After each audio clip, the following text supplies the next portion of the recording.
Hi, my name is Mandeep Manocha. I am one of the co-founders of Cashify. Cashify is one of the largest e-commerce platforms in India today.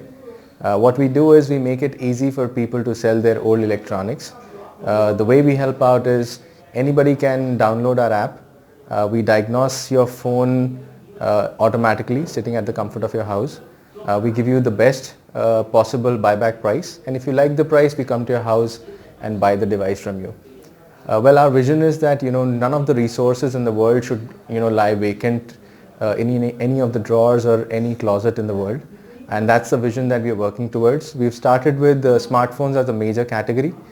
We also do laptops, gaming consoles, and we've recently also launched smartwatches because that's a segment which is growing pretty fast. The idea is that how do we make sure that the devices which are not being used, can we bring them back to the economy, which a lot of people call as circular economy, so we are focusing on that. And so that's on the supply side, so we make it easy for people to sell the devices. And then what we do with these devices is we test them, refurbish them, and sell it back to the large second-hand market in India. Just to give you a figure, in India the smartphone penetration is only less than 40%. So there's a large chunk of consumers who do not have an access to technology. People who want to move from feature phones to smartphones, first-time internet users. So for all those people, it makes a lot of sense to move to a second-hand smartphone because it's cheaper. And since people are aspirational, they aspire for big brands like Samsung, Apple, so everybody wants to move up the value chain. So there's a large demand of second-hand smartphones, and that's where the devices that we buy actually end up getting used. Well, the first innovation that we brought was objective pricing. If you go 5 years back, and even in some cases in a lot of offline markets, when you're there to sell a device, typically it's not the device that is valued. It's you as a person who's valued. It's very subjective. What is the new device that you're buying? Only then you're able to get a value for your old device. What we did was, the first innovation was we completely removed the subjectivity. We made the price discovery absolutely objective. So you have to answer a bunch of questions on our website, or if you are selling the same phone which you have in your hand, you can download the app. The app will do a diagnosis of the phone automatically. So you get a fair price of the device without any subjectivity. So that's the first innovation that we brought. The second innovation that we brought was we were the pioneers of at-home pickup and making the payment at the same time. Now nowhere in the world was there a service where you could, sitting at your home, sell a device, somebody would come to your home, pick up the device, and you get the money instantly.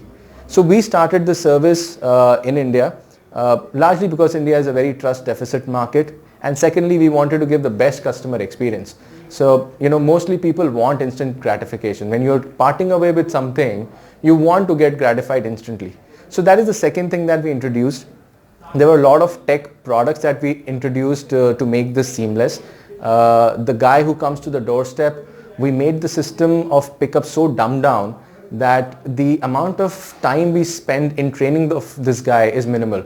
So we give him technology tools which at this doorstep he deploys in the person's gadget, and that technology tool tells the pickup guy whether he has to pick it up or not.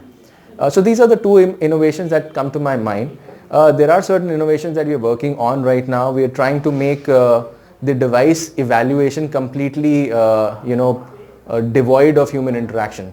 By that I mean we are building a ATM kind of machine in which you can put your device, plug it, and the machine automatically does all the functional and physical evaluation and give you the price.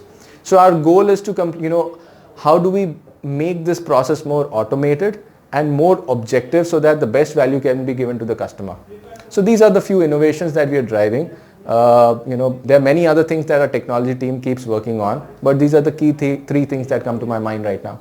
Being true to our vision, we want to also get into recycling of devices. So far what we are doing is we're just extending the life cycle of the product which can be used. But there are a lot of devices which are lying in people's houses, like say for example a BlackBerry device which no longer functions, or a Nokia device which you may have bought 10 years ago. Now there is no easy way to part away with your e-waste today. Now, since we've built a robust pickup system across the country, we're launching recycling as a service. So you can, and this will be launched in another 20 days. So you can come to our site, log in a request of picking up e-waste from your house. We'll come down, pick the e-waste, get it responsibly recycled, and in return you will get some vouchers, some coupons, which you can use to make your shopping experience better on Cashify's website or other platforms like Amazon, Flipkart, etc. We're also tying up with a lot of brands to drive the recycling behavior in the country, because we feel that e-waste is a major problem but still not tackled, and people have a lot of waste lying in their houses. So that's the next step that we are taking. Apart from this, we are also trying to launch this service in some of other countries. We believe that all the countries where a device is not attached to the telecom operator, like in the US or Europe, where the telecom operators actually run the trade-in programs, but all the developing countries like Indonesia, Bangladesh, Middle East. So we believe that we have a very robust technology solution and in-depth knowledge of operations. So we're going to launch our operations in some of these countries that I just mentioned. Bangladesh is on the top priority. We're going to launch in Bangladesh in the next 3 months, and then we're also looking at Middle East to expand over the next few quarters.